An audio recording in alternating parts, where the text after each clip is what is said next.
धीरज कुमार और आप देख रहे हैं बिंदास बोल रही है। इस वक्त मैं रांची पटना रोड स्थित मंदरगुंडी टोल प्लाजा पर हूं और ये टोल प्लाजा विवादों से घिर गया है।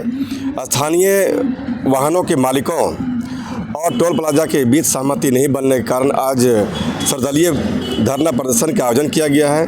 लोग धरना प्रदर्शन में बैठे हुए हैं और खास करके पूर्व विधायक और तमाम जनप्रतिनिधि इस धरना कार्यक्रम में बैठ चुके हैं। आइए चल के देखते हैं कि धरना प्रदर्शन में उनकी क्या मांगे हैं और क्या चाहते हैं। 2-3 बार कि बिल्डिंग बनने नहीं देंगे, जिसके कारण में टोल प्लाजा चालू नहीं होगा।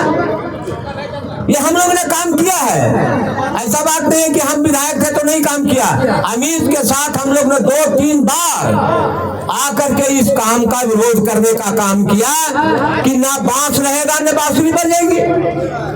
लेकिन एक हफ्ता बीत जाता था और फिर चालू कर देता था, फिर आते थे, फिर भगाते थे, एक हफ्ता के बाद फिर काम करते थे। इसी प्रकार से उन्होंने बिल्डिंग का कंस्ट्रक्शन का कार्य पूरा कर लिया। अब वो चुनाव आ गया, लोकसभा का चुनाव आया, सारे लोकसभा में व्यस्त हो गए लोग। और जब विधानसभा का चुनाव आया तो यह समझा कि सारे नेता लोग चुनाव में व्यस्त रहेंगे और मैं चालू करा दूंगा तो चालू नहीं रहता। यदि जो हम लोग सब धरना पर वहां बैठ जाते तो हम लोग को सरकारी काम में बाधा नहीं होता। ये चालाक आदमी आइए सोचा, जिस प्रकार से हम लोगों ने नगमा टोल प्लाजा में उस समय विधायक मैं था वहाँ और मैंने प्रतिदिन वहाँ जाकर के उस टोल प्लाजा को जो गेट बंद था वहाँ हम लोग बैठते थे महेंद्र जी, और मेरे बैठने के कारण वहाँ टोल प्लाजा चालू नहीं हुआ। और जब टोल प्लाजा जब चालू हुआ जब तक हम लोग की वार्ता नहीं हुई, ये हम लोग के गलतफहमी हो गया कि चालू कर लिया। अब यहाँ सवाल कैसे बचेगा? आज हमारे यहाँ प्रतिदिन ट्रैक्टर चलते हैं, पड़ेगा। ये हालत हमारे यहाँ। आपका तिलैया बस्ती के लोग आएंगे, करगइयों के आने के काम करेंगे, यानी कि बेला दोहर के लोग आएंगे, विजैया के आएंगे, खुटवा टाट के लोग आएंगे और उनको यदि जो तिलैया जाना होगा तो बताइए 10 किलोमीटर में आने में टोल प्लाजा मिलेगा। हम लोग ने विरोध किया, लेकिन आज बड़ा दुर्भाग्य है कि भाई कोडरमा के भी सांसद बीजेपी के, कोडरमा के सांसद बीजेपी के, कोडरमा के विधायक बीजेपी, बरकट्ठा के विधायक बीजेपी और बही के विधायक बीजेपी, सरकार भी बीजेपी है भारत सरकार में। तो मैं आग्रह करूंगा अमित से, अपने चाची के यहाँ बुलाओ, अपनी चाची को यहाँ बुलाओ, और मेरी भाभी है वो, अपनी चाची के बुलाओ और कहो कि जब तक यहाँ के कोडरमा जिले के लोग आपको 2-2 बार सांसद बनाया, अब भारत सरकार में मंत्री बने हैं तो कोडरमा के जनता के द्वारा मंत्री बने हैं और कोडरमा की जनता को आप हिफाजत नहीं करोगे तो सांसद बनने का कोई अधिकार आपको नहीं प्राप्त होना चाहिए। यह ऐसा है। और मैं यदि जो होता, मैं विश्वास दिलाता हूँ, हमारी इसकी औकात नहीं था। सतपाल जी अकेला यदि विधायक होता तो तुम टोल प्लाजा नहीं चला पाते, और टोल प्लाजा चलाने का यहीं के लोग कर दिया। 10 आदमी को उसको रखवा दिया, 50 को गाड़ी फ्री करवा दिया। हम लोग बट गए, फूट डालो और राज करो, ये नीति यहाँ लागू है। अमित तुम विधायक हो, निश्चित तौर पे हम चाहेंगे भारत सरकार में 2-2 मन हैं बड़े नेता, और खास करके तो अन्नपूर्णा जी से मैं आग्रह करूंगा। आज मैं बता रहा हूं, समय विरोध हमने किया कि ये इतना जल्दी मानने वाला है। आंदोलन हमेशा उग्र होना चाहिए, तब उसका जजमेंट समय पे मिलता है। और हम लोग यहाँ बैठ करके भाषण देते रहेंगे और आंदोलन में धरना में बैठे रहेंगे और इसका टोल का काम पर्ची कटते रहेगा तो ये बहुत जल्दी मानने वाला नहीं है। इसलिए मेरा आग्रह होगा कमेटी से कि सबसे पहले इसका टोल बंद किया जाए, तब ये आंदोलन प्रारंभ किया जाए। इसका जब तक पर्ची कटना बंद नहीं होगा तब तक ये सुनने वाला नहीं है। हम लोग धरना पे बैठने रहेंगे और उसका पर्ची काटते रहेगा, इतना भी हम लोग मजबूर नहीं है।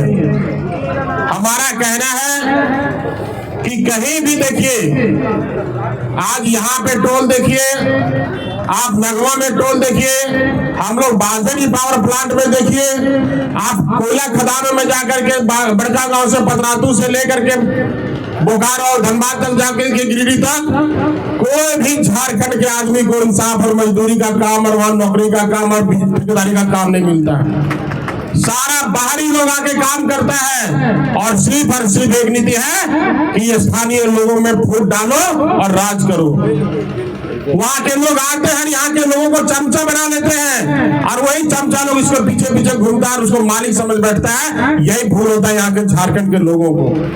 आज पूरा राज्य को, पूरे झारखंड राज्य को बाहरी लोग अपने कब्जे में ले लिया और जब विरोध करना आइए तो यही का आदमी उसका साथ देता है। इतना हिम्मत है, टोल प्लाजा चालू कर देगा ये। स्थानीय लोग चाहेगा, झारखंड के लोग चाहेगा, मदरगुंडी के लोग चाहेगा, चंदवारा कर बड़ी का लोग चाहेगा तो इसको हिम्मत नहीं कि टोल प्लाजा चालू कर देगा। ये हम में और आप में कमियां हैं जो उसके अंदर हिम्मत मिलता है। इसलिए मैं आग्रह करना चाहता हूँ कमेटी से, कार्यक्रम के बाद इसका पहले टोल लगना बंद कराइए, टोल का लेना बंद करें, फिर वार्ता होगा। इसके बाद जब वार्ता सफल होगा तब ये टोल प्लाजा चालू होगा और धरना के साथ साथ टोल का काम चालू नहीं होगा। इसलिए मैं आग्रह करना चाहता हूँ, यहाँ के लोगों को ये बेवकूफ बनाना चाहता है। आज 50-60 आदमी यहाँ नौकरी कर रहा है, कितना स्थानीय लोगों को मिल गया, कितना लोगों को मिल गया, जैसे तैसे 2, 4, 5, 10 को नौकरी मिल गया। अब 2, 4, 5, 10 को नौकरी मिलने से पूरा क्षेत्र का समस्या का समाधान नहीं होता। हम लोग को बार बार फोन आता है, कभी मरकच्चों से, कभी जयनगर से, कभी कहीं और से, कि भैया देखिए हम लोग का गाड़ी नहीं पास करने दे रहा है, हम लोग के साथ बदतमीजी कर रहा है, हम लोग के साथ झगड़ा कर रहा है। आखिर मेरा कहना है कि कब तक इस तरह से आप और हम झगड़ा करते रहेंगे? इससे हमारा कहना है इस समस्या का समाधान परमानेंट हो।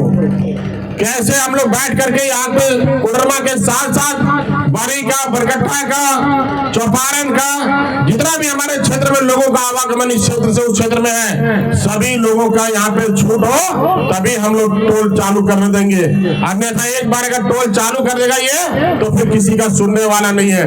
हम अपने मंत्री जी का ही बात करते हैं, गडकरी जी का ही बात करते हैं। गडकरी जी ने सदन में स्पष्ट रूप से बोल दिए थे कि 80 किलोमीटर के पहले कहीं भी टोल नहीं लगेगा। लेकिन बरी चौक को आप देखिए, बरी चौक को आप देखिए, बरी का कंस्ट्रक्शन को देखिए, बरी का भौगोलिक स्थिति को देखिए। जैसे मकड़ा का जाल होता है वैसे बरी का जाल बिछ गया है। बरी से जाइए तो चौपारण के पहले टोल, बरी से हजारीबाग जाइए तो वहां एक टोल, बरी से तिलैया आइए तो वहां एक टोल, बरी से धनबाद जाइए तो वहां भी टोल। बताइए अगर इस तरह से टोल रहेगा, जिसको यहाँ से इटखोरी पूजा करने जाना होगा, अगर चंदवारा के लोगों को इटखोरी पूजा करने जाना होगा तो 2 बार टोल जाने में देगा, 2 बार टोल आने में देगा। बताइए कहाँ का इंसाफ है? तिलैया डैम का आदमी अगर ब्लॉक आएगा रोज, तिलैया डैम का आदमी, धमराई काटी का आदमी, मुर्तिया का आदमी अगर आएगा हमारे यहाँ ब्लॉक आएगा कुछ काम करने, आवासीय जाति बनाने के लिए, तब वो टोल देना पड़ेगा। बताइए सरकार किसी का भी हो, भारतीय जनता पार्टी का सरकार हो, चाहे जेएमएम का सरकार हो, चाहे कांग्रेस का सरकार हो, सरकार पूरे दुनिया के लिए, पूरे देश के लिए, पूरे राज्य के लिए विधि विधान बनाता है। वहां की समस्या, स्थानीय समस्या वहां के जनप्रतिनिधि और वहां के जनता को लड़के वहां पे लेना पड़ेगा। और सरकार के भरोसे रहिएगा तो कभी भी कुछ मिलने वाला नहीं है। चाहे जेएमएम का सरकार हो, चाहे भाजपा का सरकार हो, भाषण देने के लिए, गाली देने के लिए हम लोग मोदी को भी गाली दे सकते हैं, हेमंत सोरेन को भी गाली दे सकते हैं, लेकिन गाली से यहाँ पे कुछ होने वाला नहीं है, कुछ मिलने वाला नहीं है। यहाँ के लोगों को जागना पड़ेगा। एक बात मैं और बता देना चाहता हूँ, जितना इन्हें नेता बैठा तू ने, जब विधायक हकियो जे हकियो से समझ ले, तू नहीं जितना इन्हें नेता नहीं हो ना, काकरो पैसा ना लगे वाला हो, काकरो यहाँ पैसा ना लगता, गाड़ी नंबर देखो सीधे फाटक खुलतो, सीधे फाटक गिरतो, पैसा लगता आम जनता के। और आम जनता के घर में सुतल रही तो कहियो कल्याण ना वाला है। लड़ाई आम आदमी के लिए लड़ल जा रहा है, कोई विधायक और सांसद के नेता के लिए नहीं लड़ल जा रहा है। इसलिए कल से अगर धरना आप चालू करना, रेस करना तो नहीं, तो गांव गांव से जा करके सबके जगावल पड़ता। आज कोई न कोई किसी न किसी रूप में सारे लोग इसमें प्रभावित है।